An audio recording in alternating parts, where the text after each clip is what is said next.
I want to introduce all of our panelists. Scott Bennett is from the 52nd District. He's been in the legislature since 2015.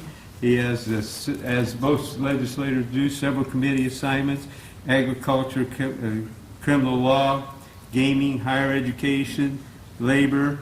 He has a law degree from the University of Illinois. Senator Chuck Weaver from the 37th District also was first elected in 2015. He has likewise several assignments: Education Committee, Telecommunications, Insurance, License Activities and Pensions, and Labor, and also executive appointments. Senator Weaver has a law degree from DePaul University College of Law. Tony Smith, our state superintendent, has he's 1915, I think you.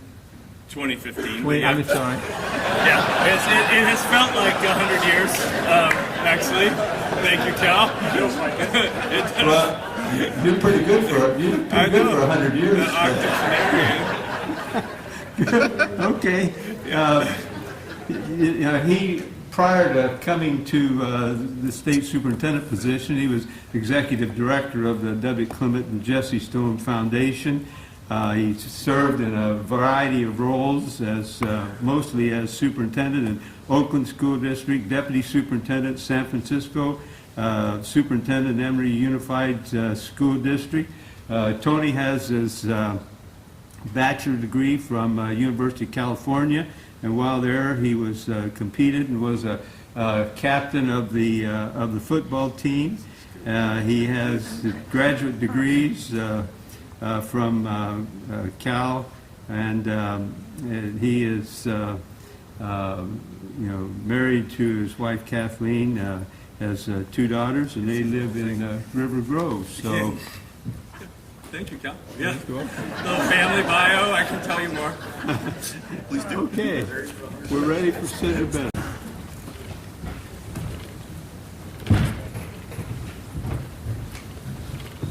Thank you, Cal. I'd like to hear more about Superintendent Smith playing football. Like in 1915, maybe without a helmet. Yeah, that's right. Without at least a face mask.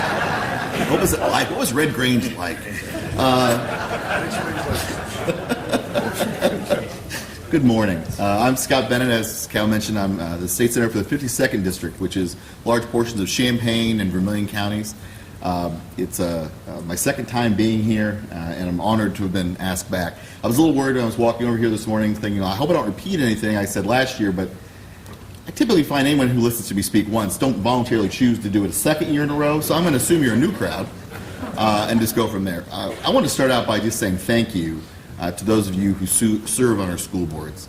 I can't tell you how much I appreciate what you do.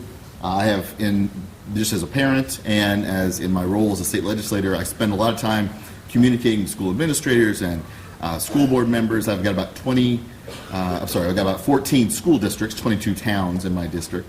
It keeps, there's a lot of different variety, from larger downstate communities like Champaign-Urbana to very, very small school districts along the Indiana border.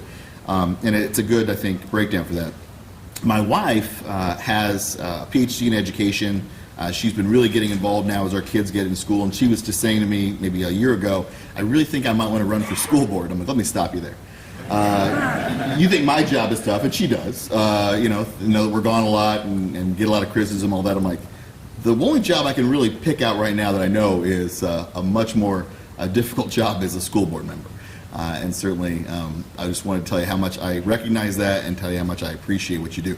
It's one thing when I meet with constituents a lot, as you can imagine, and they might say, hey, I know a little about this bill, or I don't.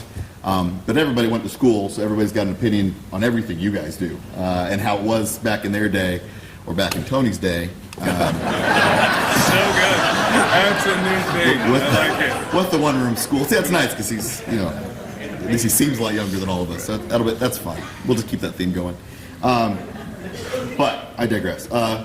It's obviously been an interesting few years for those of you that are new to school boards. I've been in the legislature, it's my fourth year, and seen a lot of changes. Most recently, I think it was Senate Bill, I think it ended up with 1947, originally started out Senate Bill 1. The school funding or the evidence-based funding law was finally passed a year ago. And when I was here last time, we didn't really have a chance to know how it was going to be implemented. And Tony and his group have been working really, really hard to figure out, how does this work for all 800 plus school districts in the state of all shapes and sizes. So we could talk more about that, but this bill took basically 25 years to come up with. It was about 22 years since the last formula was written. It was almost immediately criticized, but the problems had to keep getting kind of worse and worse before they reached a certain point where we could find a legislative compromise that you could get enough votes to pass. Doesn't mean everybody liked it, that's certainly true, but it went through, I know Senator Andy Menard in particular went through several different versions to try to find something that could be supported by downstate and the suburbs and City of Chicago schools. I don't doubt for one second that those of you in this room may have some complaints about the way that funding came out. All I can tell you is that no school lost money in that bill, and a lot of schools that were on the poor end or on the poverty end ended up getting a lot more money for their students and their operations. So that's important, but it doesn't mean that we don't have a lot of work to do, and certainly would be interested as we go along here in just hearing some of your ideas as to trailer bills or things like that we can help tweak it and actually make it work for your districts better. Some of the other issues I hope you're discussing in this conference, we're asking teachers to do so much more than ever before. We are, and I come from a law enforcement background. I was a prosecutor before I became a legislator. I heard over and over from my police officers said, this is not what I signed up for. When I got in, it was stopping bad guys from doing bad things. And now I'm part-time social worker, part-time family counselor, part-time this and that. But that is, in fact, the job. And that's what we're asking them to do and demanding that they do to do it well. Teachers in the same vein. We're asking, they spend often more time with these children than the parents get to do, depending on their work schedule at home. So we're asking them to identify problems in the home, identify problems in the students at a very early age, and it's really important to get them the training to do that, as we're trying to do in some of our bills, and also get you in your school districts the funding you need to make sure you can handle some of these issues, because there's obviously when we're talking about violence issues, there's too many and they're too close to home to continue to say, well, that happened somewhere else. As we go along, I think in this today, I don't want to take too much more time. I know there's a PowerPoint I'm very excited about seeing from Senator Weaver. He's a showman, as you'll see. I said, just don't make me go after Senator Weaver. Like, that's the problem. In fact, Cal and I discussed maybe just let me speak first and give me the clicker, and I could try to fake my way through his PowerPoint, but I couldn't pull it off. So I just wanted to again say thank you. I anticipate your questions will be great ones. They were last year. I'd rather leave more time for that, because I think we have a lot of issues we need to help you guys with in Springfield. I'm anxious to try to do that. And again, thank you for your attendance today. Appreciate it.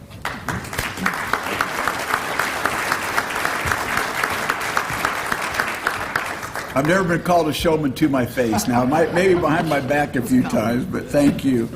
First, I just want to thank Calvin, and really well loved in Springfield. When he comes down, he does a super job, and thank you for letting me speak here today. I got a chance to meet him in March, and he had me speak to a group of people, and I did a little presentation really more about the why we legislate, what we need to be thinking about as opposed to the what. And I'm going to come to the what the last part of my 10 minutes here, but I wanted to think about the why just a little bit. And I said, when he asked me to do this, I said, well, can I do what I did then? And you approved that. So thank you for that.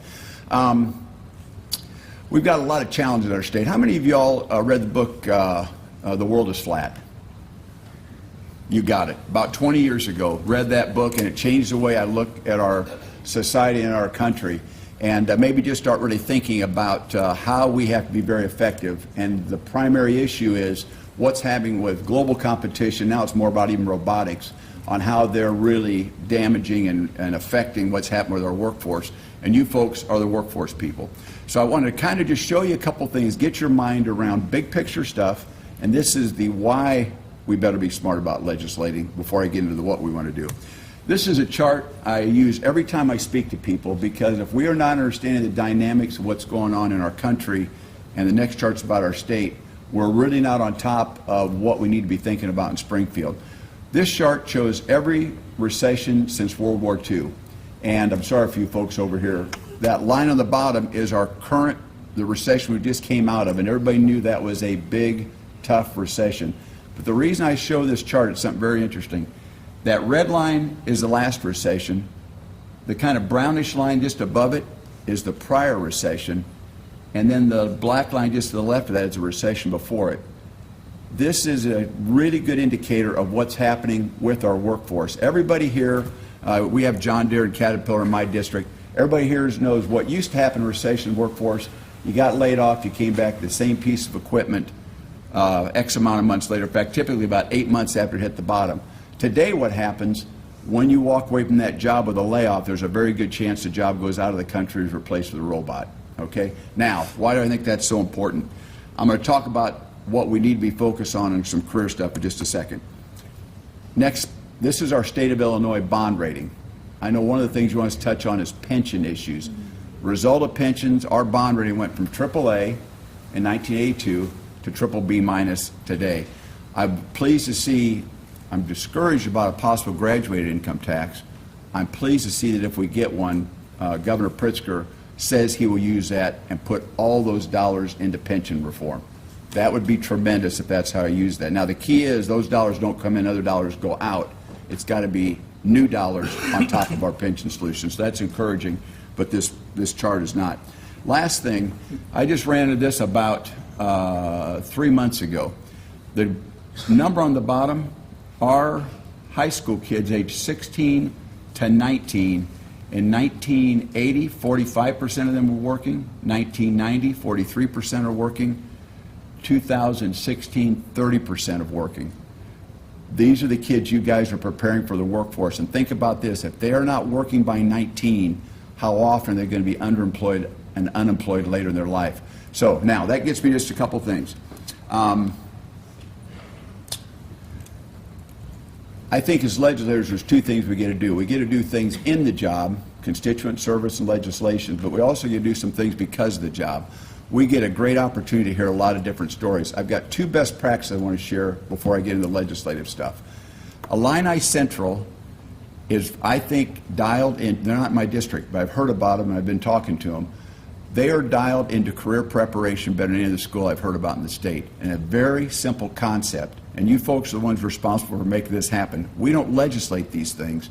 Y'all have the ability locally with local control to do it. They put together what's called a career capstone project. Every student, instead of doing a science project their last year, does a career project their last year, and it's reverse career fair. Instead of them going to talk to potential employers, they're presenting themselves as an employer with their ideal career path. Brilliant idea. It starts at freshman year, and you're just going to click through these. So freshman year, sophomore year, junior year, senior year, what they are doing is providing kids opportunities to prepare for their careers. If you are not making that your primary focus at home, doesn't matter what we're doing in Springfield, that is the key to how we're preparing kids for college or vocation with very clear things happening. The next best practice, and I brought a friend of mine, Marla, would you just raise your hand real quickly or stand up? I ran into this Marla, about 4 years ago. I don't think this is something we legislate. As a Republican, I don't think it's something we need to drive more dollars at it from a state level. But locally, we certainly don't want to make an unfunded mandate. Locally, you may want to be thinking about this. This capstone project that Illini Central is doing something every year to prepare kids. How many of you are doing career cruising or pathways to prosperity? Great. Wish everybody's hand was going up. Be listening. Career cruising, pathways to prosperity, career quest. Anybody doing career quest? 3 things that are helping our kids figure out where to go, and those are all great statewide programs that have been legislated. One thing I want to add to that is they focus on a child's interest in what they want to do, but they don't focus on a child's competency. I remember I had a friend in high school who wanted to be a dentist. Really, why? My uncle's a dentist. Did he have the competency? Don't know. He had the interest. I asked Marla to come because I want to get a picture of a person and an idea in your mind. What she does sophomore year is presents a test, and their company has agreed for the state of Illinois to be a pilot, $35 per student, plus $1,000 to train a counselor for you to be able to get kids focused in their competency. Marla does training for the Miami Dolphins rookies, helping them understand what they can do after college. Think about how many of your kids for $35 you can get, or after being a rookie, what you could get them dialed into their career so they don't waste a year of college of mom and dad's money. So anyway, something I wanted to share. Calvin was kind enough to let me do that before with his group. Be thinking about that. Marla, be here. Also, the next part I want to go into is legislation. And I do not want to begin to act like I understand it like you folks do. You're living it every day. I'm going to stick around. I want some feedback on a couple of things I'm working on. I've been doing something called citizen legislating. And basically, it's my belief that people that feel the pain usually have more knowledge about the idea and more passion for it than I can ever have. And so thank you for shaking your head. Yes, we get in Springfield, a lot of times we get an idea, we go down a path, it legislates to a place totally different than it ought to be. So last year I did two things. We got great bills passed out of both of them. One of them was on the teacher shortage. Got 10 people from my district. And I want you guys to encourage your legislators to do this. 10 people from my district came up with 41 ideas to deal with the teacher shortage. We worked those down to 3 low-hanging fruit that I worked with Senator Menard on, and they got through the House and the Senate. You guys are aware of them. They're the what can happen with regard to retired teachers coming back in the workforce quickly, what can happen with substitute teachers, and then also reciprocity. 3 ways we hopefully helped you guys this past summer get people in the workforce quickly. Now what's coming next, and something that I'm sure Tony's going to talk about, is the year of review and some more difficult thing to legislate. I'm going to share just a couple of things that I want to really dial into on this year of review that I think I want to personally try to carry. The other thing I got done this past year is on dual credits. Citizen legislating. Molly Palmer from Galesburg called me as an angry mom and school board member because her children were limited on how many dual credit hours they could have. I said, if you'll work on it, I'll run the bill. And basically what we did is, the new law in Illinois is if a student wants dual credit hours, it's going to save mom and dad some college money, they're able to get those hours as long as it does not get in the way of their normal high school process for graduating. Now, let's go to what's going to happen this coming year. The thing I'm most focused on, there's 7 items that Director or Superintendent Smith can talk about, but the one that I'm most focused on is how do we get career specialists moved into teaching. So these are called career changers. So you have a person who has accountant his whole life. He does not need to go to school for 3 years to learn how to be a teacher in accounting. They've developed a pathway we're going to try to run. We want to just kind of float it today. Basically where a person comes from another industry with expertise, a summer of intense training, and then a year of review while they're on site to get them prepared for licensure. One more way to try to help us on this. I see some people shaking their head no. I see some people shaking their head yes. That is the beauty of the legislative process. We start socializing it now. You folks will be coming forward talking about it, and we'll figure out how we can do it in a way that's going to work. The other item that I'm going to be dialed into is dual credit online. How many of y'all remember the first time you did advanced learning, heard about it? We've all been there. 1968, they rolled the AV cart into Wilder Wake Grade School, and they said, you can learn from teachers somewhere else. We never turned it on. Technology wasn't there. The technology is there today. We have got to figure out how we can continue to ramp up our online learning so kids are able to do dual credit or advanced placement. There's a great advanced placement program that a number of schools did this past year that has really been great, and that's kind of the next thing I'm going to be focused on. Last thing, summary of kind of where things are going to go generally. I told you where I hope Governor Pritzker goes with regard to graduated income tax, if he does that and have it focused on pension.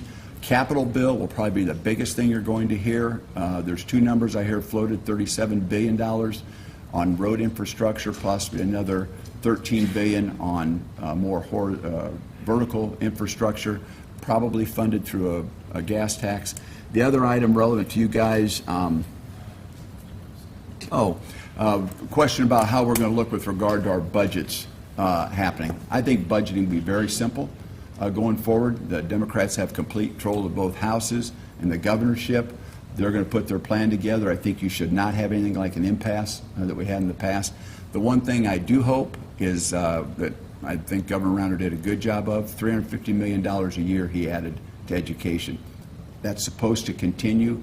I really hope that does, and I believe that Governor Pritzker will do that, and know Senator Bennett certainly supports that with regard to education. Yes, absolutely.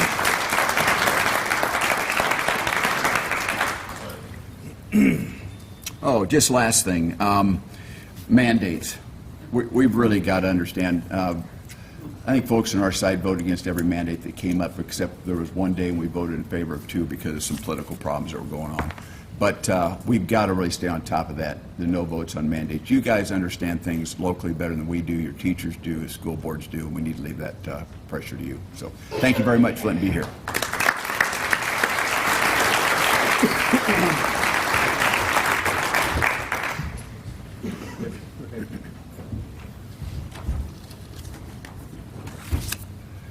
All right. Good morning, everybody. Good morning. Here we go. Come on now, educators. So I'm going to, before I start, what I was going to say, just a couple of quick connections to what Senator Weaver was just sharing. So 1968, anybody know the name Otto Kerner? Yep. Okay. So the Kerner Commission, so Otto Kerner chaired the Kerner Commission report on civil unrest in the United States. And essentially an analysis of all of the inequity and structural inequity named really explicitly in that report white racism as a deep structural issue for the country. And then, in fact, went on to make a series of recommendations about how to interrupt and structurally change that. So this is all written. It actually was one of the most widely sold government reports ever. It's true. But what's interesting is in 1968, this is a stretch, but like on page 440 or something, 140, it actually talks about personalized learning and the opportunity to use technology to interrupt inequity. So just this idea of like, hey, this is new, novel, different, yeah, that's 50 years ago. Talking about that kind of transformation and the patterns that Senator Weaver was also sharing. But now, quick on the other side. I did get my PhD at Berkeley, a lot of brain science stuff. So anxiety is an absolutely fundamental biological response, particularly to change. Who like craves and loves change every day? Right? Like, I'm so excited, everything's changing, I don't know what to do. Right, so change is, it provokes anxiety in the human, all of us. It's natural, our brains do it. But the response to change and response to anxiety is actually socially constructed. The narrative and the way in which you engage and the story that you're participating in, again, this is all like pretty deeply research-based. The narrative that you're in and the stories that the leaders and the people around you are telling about that change have a deep, tremendous impact on mitigating cortisol. So I would just say, like, this moment of celebration, there's huge change in Illinois. This is actually what I was going to talk about, like all the changes in law and how it requires us to be thinking in very different ways. I didn't have like the long graphs and like the 1915 grounding, but that was a good setup. But just in terms of all the change all of you are facing, obviously, like evidence-based funding, Illinois was the most regressive structure of funding in the country, right? So the less well-off you were, the less funding you got. That's been, and all of you know that firsthand. You've all experienced it. Now with 34 cost factors, the leadership from a lot of you in this room, obviously legislators, to move the law. So evidence-based funding is extraordinary, right? It now has an adequacy target, a baseline that doesn't exist really in any other state. Illinois is unique now because we've actually identified, here are the 34 things that are research-based, largest effect size.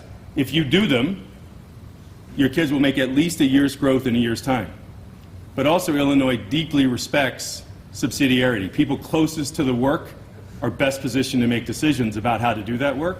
So there's no mandate or directive to use those 34 cost factors, except it's a way of designing our funding for the first time ever. And it also allows us to have an honest conversation we couldn't have before. So now we have a district in Illinois that's at 47% of capacity to provide those 34 cost factors. Less than half of what it takes to give every student what we say in our law kids deserve. All the way to a district that's at 283% capacity to provide those 34 cost factors, right? So, and I have heard, and I will argue pretty vehemently, unlovely arguments that that's okay, that that's just the way it is. So I think all of you know I pretty much disagree with that and find it offensive that anybody would argue that that deep inequity, funding inequity, is okay. Our kids deserve a quality education across the state in every single district. Getting that funding right is critical, right? We've advocated, obviously, and actually Tim Newting was the budget director. He told me a few years ago, your job is actually to advocate for kids. We'll take what you give us and figure out what we can fund. So I've kind of stayed in that advocacy role. As many of you know, I advocated for full funding. I think our board's going that direction again this year. The statute says by 2027, all districts will be at least 90% capacity to fund those 34 cost factors. So if you back map from 2027, which is now essentially we're going to be doing the 2020 budget right now, we only got a few years to go, and $350 million doesn't get us there. So I understand advocating for full funding is a challenge, but I can also tell you that if you keep doing 350, that's not going to get us to full funding by 2027. So as advocates, folks responsible for the well-being of your kids in your districts, remember that the state law says 2027 full funding for evidence-based funding. Also a connection to what we were just talking about. So Perkins 5, for the first time, reauthorization of Perkins, led by Representative Krishnamurthy in Illinois and Representative Thompson in Pennsylvania. So bipartisan work to move, it was unanimous in the House, and that was led to move reauthorization of Perkins, and then it passed unanimously in the Senate. So now Perkins 5 gives about $3 million more to Illinois, but what it does is it allows you to push career exploration all the way down to 5th grade. To have your kids interested in doing the inventories, the structural inventory, we have districts already that are doing through online surveys. Kids are saying, I really love this, I want to try this. And also connected to the state law and evidence-based funding. So as that law was passed, again, trusting you locally, the definition of the school day was changed. It's at your local discretion to construct the day that best supports the learning of the kids and adults in your communities. Right? Local control is maximized in your choice making around career opportunities, deep engagement with making your schools relevant for kids and community, making your schools a center of workforce development and economic development, reinfusing life, getting excited about what's possible. A lot of that has shifted in the law. Now again, there's some anxiety about that. But the narrative is this is all focused on fortifying opportunities for kids, right? If your kids are thriving, if you're adults in your buildings, everything is fantastic and all of your kids are achieving to their fullest, then you don't have to do anything different. And if they're not, you have tremendous opportunity legislated to create freedom to figure out how to best serve your communities and more resources to do it. How often does that happen? Not very often in my life. So this is a pretty unique and exciting moment. It's also kind of scary.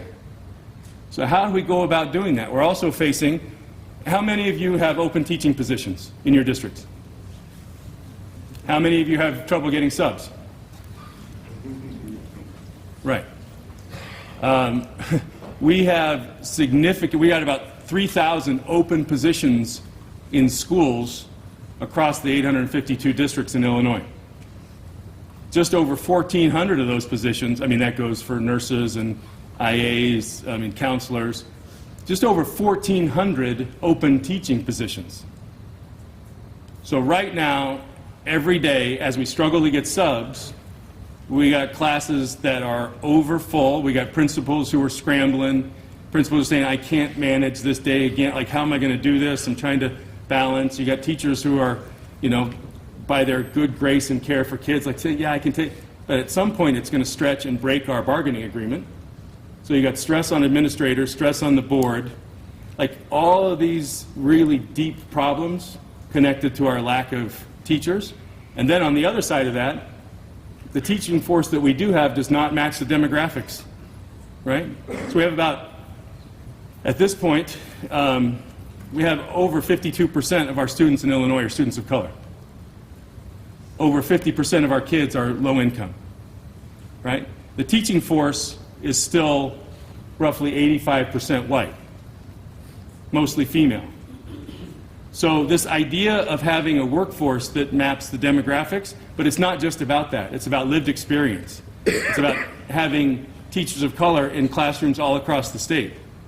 So this kind of conversation and what's happening about really knowing and understanding the lived experience of kids, having learner-ready teachers who can come in and connect with kids across lived experience. I mean, we've got a lot of issues, and this is, again, we've got to think about funding structures. This is, again, why I advocate for full funding right now. No kid can wait. And a lot of people are saying, hey, we got out of the profession because we weren't sure if there was going to be a budget. Now my pension's in question.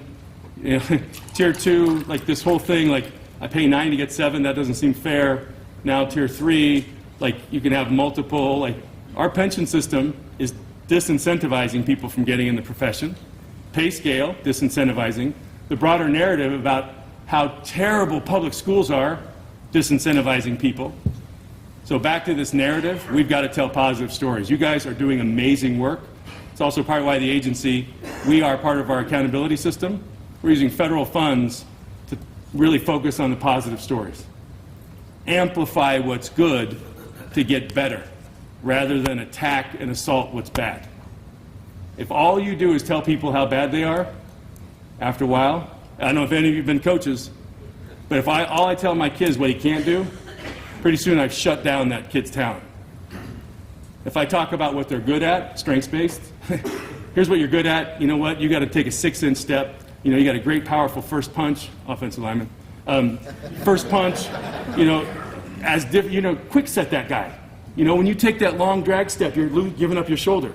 Quick step, like think about what we can do and be strengths-based. That's the opportunity for us in Illinois right now. There's tremendous strength in our public school systems. More investment, more opportunity. The law has changed to give us more freedom. My concern is that freedom and that anxiety, that graph, that's disturbing. People losing jobs, oh my God, what's going to happen? Should we shut down and retreat? I would argue no. That the time for creativity, optimism, and to actually have a narrative of success in our schools, tell the positive stories of public school, your leadership, choices you're making, that's the opportunity we've got. And I think with legislators that are listening, this has been some of the most transformative public policy that's happened maybe since Otto Kerner in Illinois. So what we do, what you do, how you take advantage of that and be creative and take full opportunity of that freedom and flexibility, that's the moment we're in. So I'm really looking forward to questions and enjoy this moment to really ask any question you've got, please, because we don't get this chance very often. Thank you.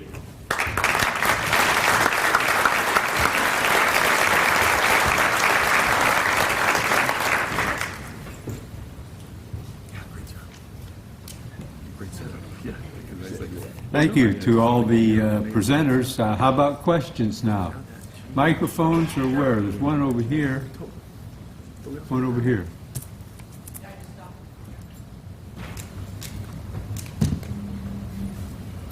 First, I'd like to thank you for coming today.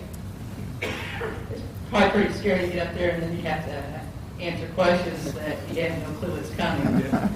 I'm Kim Shilton, Superintendent of Lyon West High School District, located in Carthage, Illinois, 366 square miles to get my kids to school, right on the Illinois-Missouri-Iowa border. And we have been attempting to increase our teachers' salaries. We're low. We fight with Iowa and Missouri stealing our teachers. So we try to raise our teachers' salaries, and then we get a 3% cap. It's got to change. What are the chances of it changing? It had a lot of unintended consequences, I believe. We're trying to grow our own administrators, so we have somebody working on principal certification. How do we raise their salary? We need a coach. Assistant coach becomes head coach. Now they're over the 3%. We're short right now 3 teachers, a biology teacher, a PE teacher, an English teacher. We'd also like to have another foreign language teacher. How do we bring in teachers when we can't raise our salary schedule? So is it going to change? Yeah, come on up here.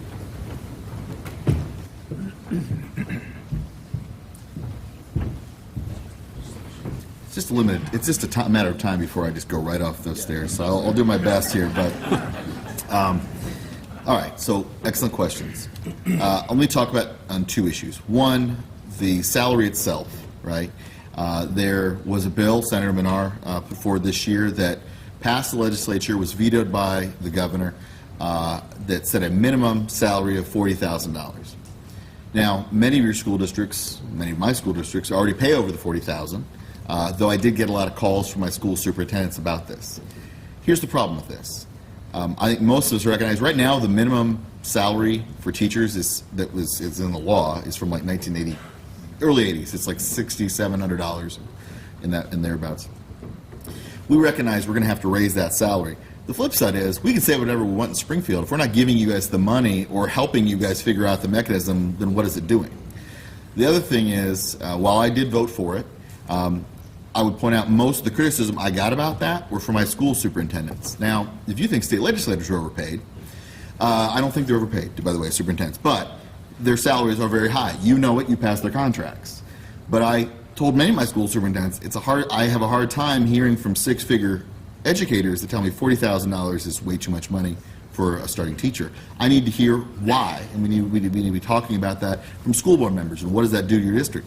Mostly the problem with that is, okay, what about the teacher you hired for these rural districts, and many of mine are rural districts, hired at over the 40, but just barely.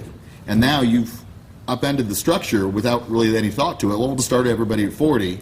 Now, pretty soon, the first-year teacher will be making more than someone with more experience after a certain amount of time. So I will give a lot of credit to Senator Menard. He did not call it for an override of Governor Rauter's veto this week. He's told me he's not going to next week. And it's because we want more input from people in this room to address this issue. So I think we will be talking about minimum salaries, but I also think the second part of it is, okay, but how then do the districts fund whatever baseline we set? Now let's talk about the caps really quick, and then I'll be glad to pass it over. This was something that came up in the very last hours of the budget negotiations. It was last May. You know, for the first time in about 3 years, we actually had groups working together trying to reach compromise for a state budget. One of the things we hear over and over again, I think it's exaggerated, but I do think that it does exist. There are some examples people can use is, you know, what if there's a teacher you guys really like and school districts give a huge bump at the end, it's kind of a sweetheart deal, and then, you know, then they retire a year later, right? It's a thank you present. That's what you guys are doing. But what's happening is the state of Illinois gets stuck with that increased pension for the duration of their retirement, not the school district. So the argument goes, well, why don't we put that tax burden or the pension burden on the very school district that decides what the salary should be? So the idea was not right now the status quo was 6%, right? Or it was until the budget got passed. The thought was it should be 0. Anything you guys as school board members say a teacher deserves, that's fine. But then you guys come from behind and pay that part of the pension, not the state, because we didn't have a say in that. It's, by the way, the exact opposite of the salary argument, right? We get to make up the rules, but we don't end up being accountable for it. And so what it became was a compromise at the end. You know, there were those in the room that wanted 0%. Any increase at all is all on school boards. The status quo was at 6 and didn't want it to change. They met halfway in the middle at 3%. But again, there's no real thought behind it. All those examples you pointed out. What if someone says, well, I want to be a coach and I want this increase? Well, now you guys have to decide, is it worth making that person a coach, giving them more money, and then being stuck with a pension obligation? What if someone gets a master's degree, something we're trying to encourage our teachers to do? What if you guys decided to hire from within and you take a teacher and then make him a principal? Now, does that whole increased salary end up with your pension obligations, there's a lot of unanswered questions. So there is already a bill, it's actually a bipartisan bill, which I think will probably get addressed beginning in January, that tries to undo the change to the budget to 3%.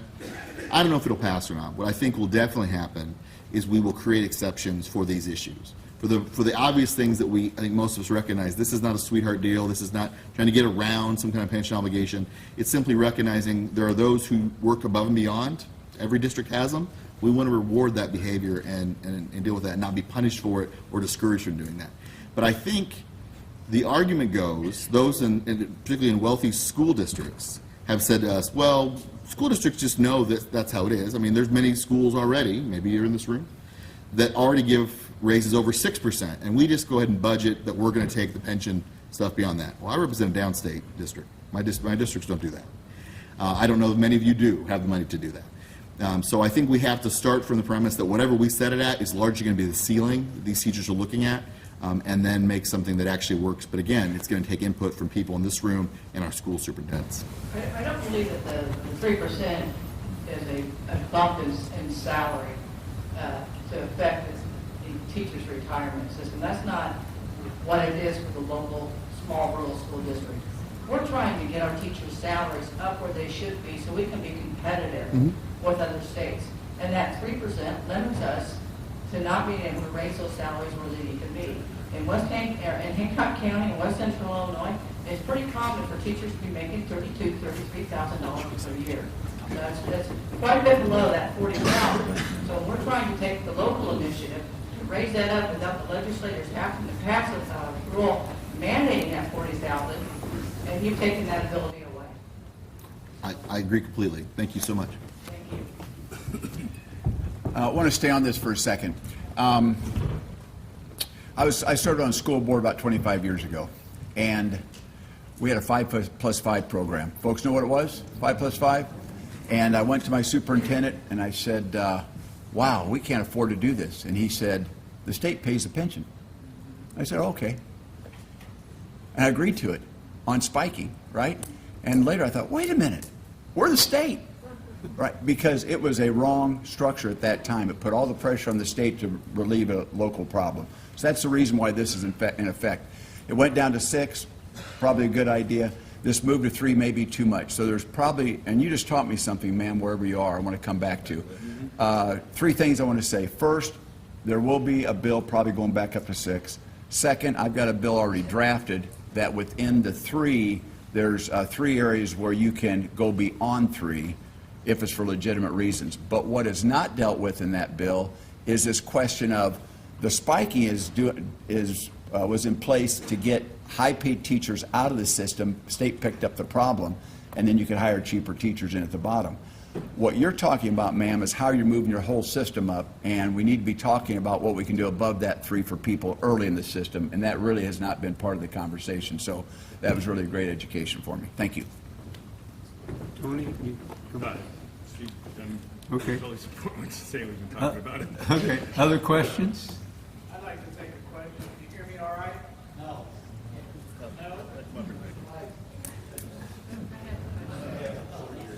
No? Okay. Yes, go ahead.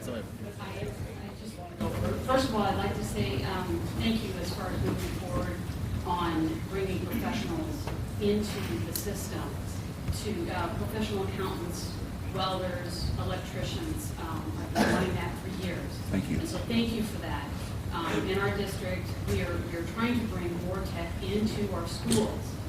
And so again, I say thank you for giving us more control over allowing us to create programs for tech non-college bound students. The one thing I would ask you though is that, in my opinion, we are limited in allowing our students access in diverse classes because the mandates of other classes simply to graduate. In other words, we don't have enough elective space to allow good programs to come in our district and give all levels of our high school. Often what I hear is, well, that's only available for juniors and seniors. So our freshmen and sophomores, they don't have opportunity to start discovering what it is that they want to do later in life. Those opportunities aren't there, and in part, it's because of the mandates of, honestly, English, PE, math, science, and those are great for college-bound students, but I would argue that half of our students, truly, they're better served by not going to college and not being shadowed by that. So I would ask you to look at that. Yeah, so just a couple of quick responses. So the post-secondary workforce readiness bill that passed a couple of years ago created the conditions for competency, so graduation by competency. And currently there are 19 districts that have gone to high school graduation by competency, and by 2020 there'll be pathways on the diploma. I mean, you guys are all know this, but one of the best things about that is in those 19 districts, some of them have really rethought how their teachers, particularly so English, like they're teaching writing across the content, so that essentially what's the graduate competency for being able to write and participate as a citizen, to be able to actually a mechanics licensure, you actually have to be able to answer and solve complex problems on the computer system to actually reach licensure. Like that you have functional literacy, and essentially the competencies are tied to graduation, which are actually good in Illinois learning standards. So those districts have actually gotten really thoughtful and creative about student learning opportunities, and some of those kids are actually doing work outside of the school, right? And then coming back, sharing their day of the work, and the teachers are saying, that meets that standard, show me, what's the project you did, downloading the activity that the kids did in the workplace and having that count, right? So again, back to the opportunity, I mean, it takes some really thoughtful work and planning against common competencies, but that's happening in Illinois. We have really the Vermilion Challenge in Danville. Anybody Danville here? Yeah, I mean, so literally thinking about how to have earning credit, doing work, tying it to what kids' interests are, to what you were saying, like, that's the landscape, and I totally agree with you, because we have some kids who are graduating as coders already earning six figures as 18-year-olds for whom additional college doesn't make a lot of sense for them. Other kids who are going into the workforce as mechanics who are actually finishing with licensure that because the high school set it up, so they graduate with a certificate that said they were already ready to do that, as different than going ahead and spend money at the community college. It's already been taken care of. And again, there are people in this room who are doing that. So your point, spot on, and it's happening. So I think that's what we have to think about. There are laws that have allowed this, and that competency pilot is still open, and it's on the website, IASB website. Yes, sir. Go ahead. Hi, Cal, thank you. Hi. Thanks again for you guys for coming here tonight. We really appreciate having a chance to ask you questions and you being on the hot seat a little bit. I have two things that I really want to stress, and every year I send a letter to the budget hearing. The last 6+ years we've been prorated in transportation. So those of us in districts that have your own fleets, our buses are now 10 to 12 years old. And so even to expand on that, sometimes we don't even get the 4 payments that relate to our prorated amount in a given year. So I hope that when you're looking at the budget this year, you strongly also look at how we have to get our kids to school in a safe manner. Second thing I've learned a lot about lately is I wrote a grant for each E-rate for fiber. 2 of my buildings does not have fiber. So when we get 25 Chromebooks on, it's like dial-up. So if you remember the dial-up, so that's not what it is. And then drop. We can't even do local testing because of it. So I finally get the E-rate grant this year, and I also know that the state has now has some money, so we've given some of that, which is great. But the legislators need to learn something here that I learned just recently. Fiber does not have the right-of-ways like water or septics or anything along the way. They have to now go and get every farmer to get fiber to my district. Why are we not caught up with the times? That's just my thoughts. So thank you. Thank you. Yes. Oh, yeah, you want to respond? Yeah, just real quick. Can I just Let's see. Hello? I think you'll have to come up here. Still Yep. No, you gotta go up there.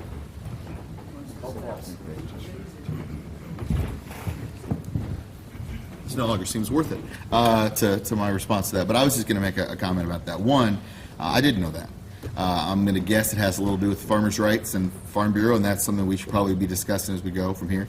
Vic is one of my school superintendents, and what I wanted to kind of say about it is this.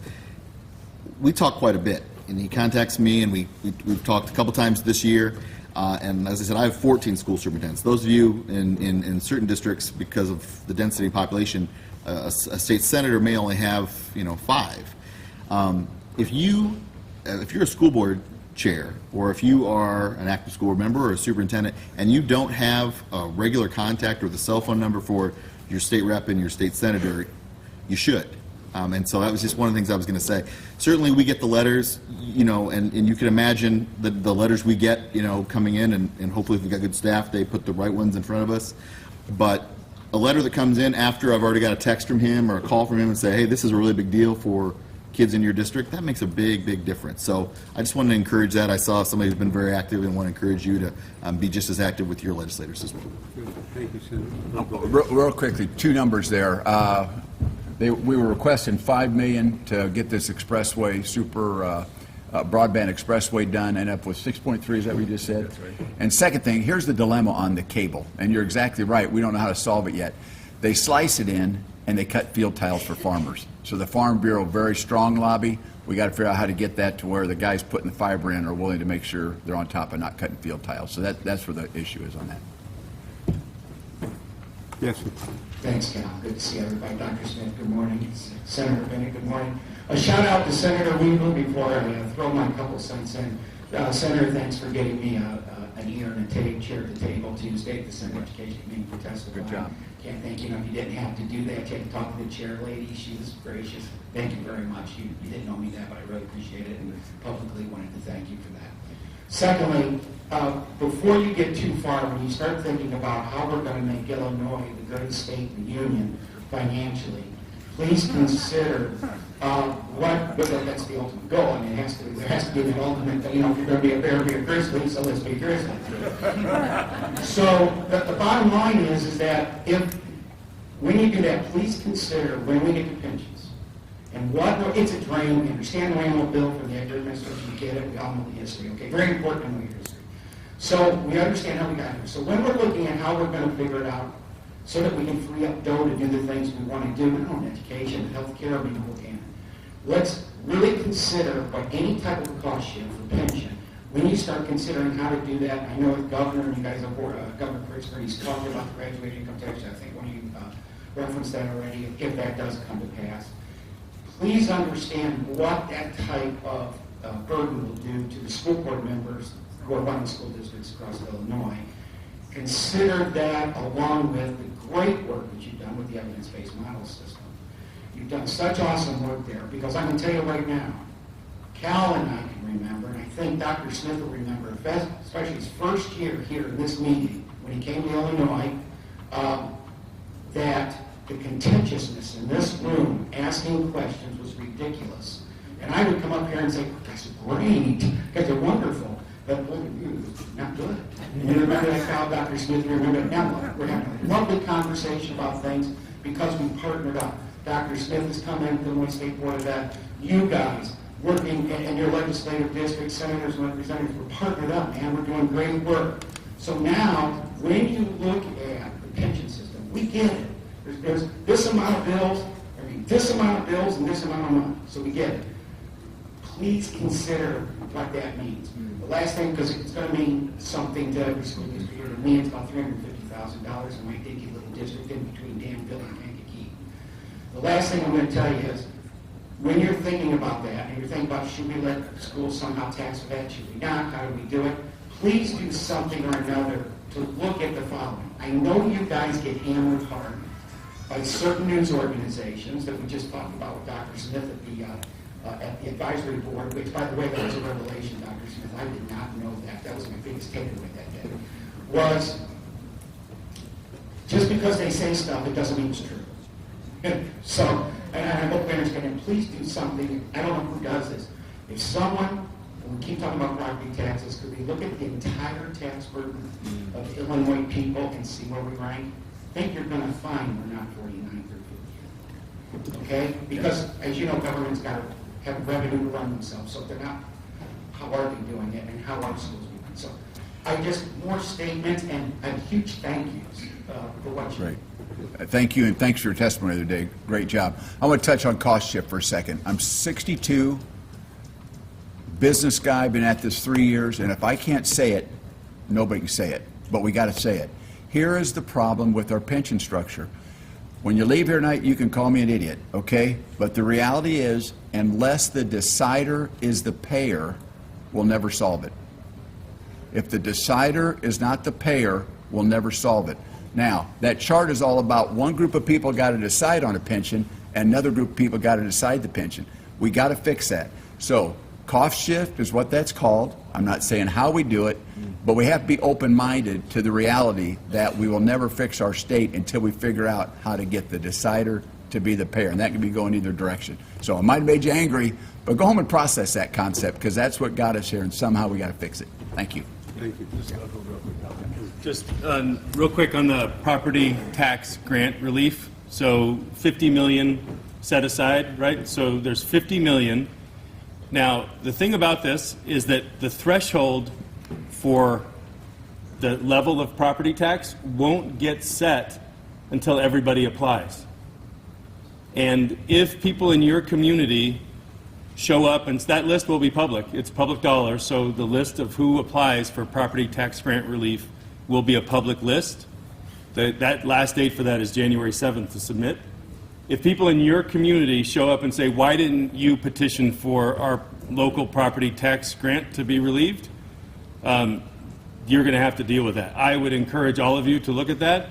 The 50 million, any of the money that does actually come to you to relieve local property tax, will then go into your base funding minimum in perpetuity. So it's another state contribution to your local. So the other side of that is to look at what the opportunities are. And so the funding side, our responsibility to get us in the position to even handle a shift, there are some things we can do locally to be having that conversation. Thank you. Thanks very much. Thank you. Yes, sir. So my question is also on the topic of pensions, and I know it's a heated debate, and I would just like to disclose that I sleep in both angles as a board member in one suburban district and a TRS member in another suburban district. So I don't want anybody to think that I'm coming at this from a partisan angle. My question for you, Senator Weaver, is response to something you said about the graduated income tax, and which would require a constitutional amendment. Why is there no appetite in Springfield for fixing the problem rather than trying to plug a $73 billion hole that we know that we're not going to be able to capture with the graduated income tax? And my question is in the interest of being fiscally responsible, but also as an educator, when I want to go out in 20 to 22 years, I should like to have something there rather than an insolvent system. So I don't know the specific question. I think as an educator, you can be pretty comfortable there'll be a system because you're Constitution protected, right? And that's the dynamic. With regard to the solutions that are out there, everything is so painful. The political will has not been there to solve it. I was just about ready to get into a 5-minute conversation on this, and we only got about a minute left. Is there one particular piece you wanted me to touch on that? Here's the dilemma that we have. You've got 3 groups of people in these systems. The folks that are retired, okay, and everybody agrees they earned it, they ought to get it, okay? The folks who are not in the system yet, and I think most people agree, you've got to look at what will the market allow, and the young lady talking about you've got to be able to hire people. That district may need to do some things differently than other districts. The hard part is what is inside, people that are inside the system. And there was a bill that President Cullerton put forward, Democrat. Governor Rauner said, I'll take it. And what that bill did is said what happens with people inside the system and the ability for them to make a decision on what they do with their COLA, knowing that people earlier in the system would say, I could give up COLA if these things happen. People late in the system say, I'm not giving up COLA no matter what. That bill has not been able to go anywhere and may not be constitutional, but that's been the best proposal put forward. If you got ideas, we're all ears, but we have got ourselves up against a wall on this. It's really a tough issue. Thanks for asking the question.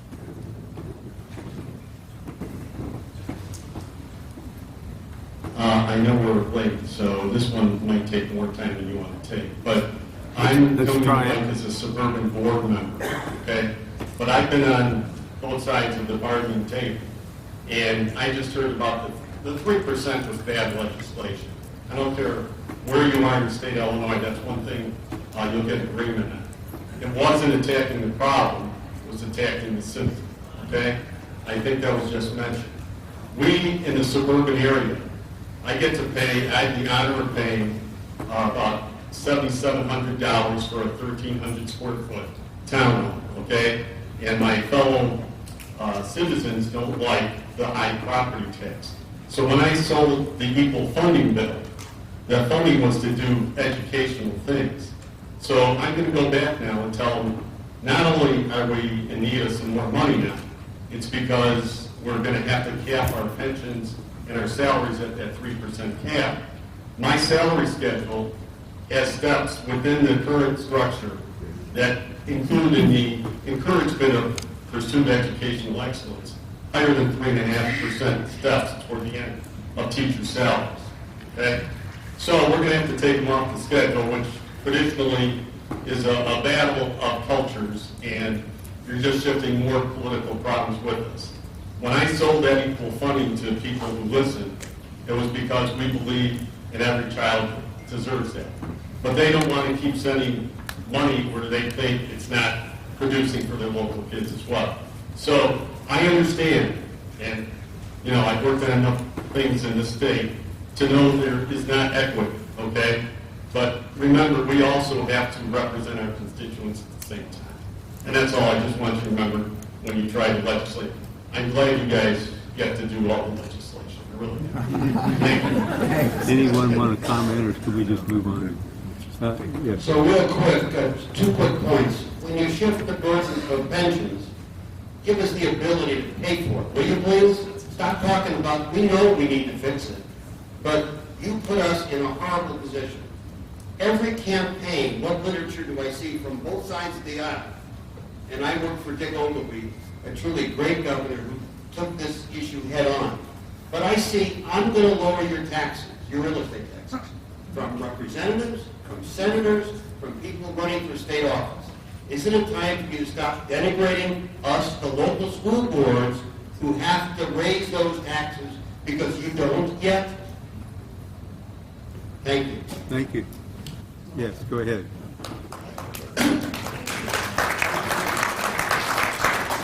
I'm just curious if you would speak to the preschool funding. After the 5-year plan that came out, we were a district that lost our money. Much wealthier districts receive it.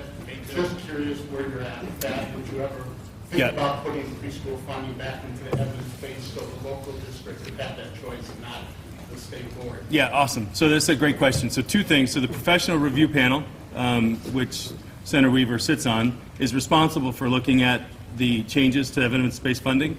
There are actually some statutory structures that made that grant process the way it was, and things that were promised in the last cycle. So we have, since I've been here, so I'm an early childhood guy, funded at Stone. I'm a universal preschool guy. We are right now at the state board running through what high-quality preschool access looks like. Now, that number is between $2 and $3 billion.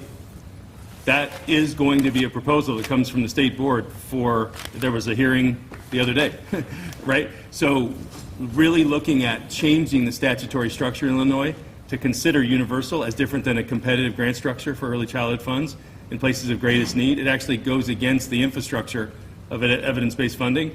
But I will just say, we are an agency that has to follow the law. So we follow the structure that was in place, and we will continue to advocate for universal funding for pre-K. So that's where we're headed. Thank you. Thank you for the questions, and can we thank the panel? Also,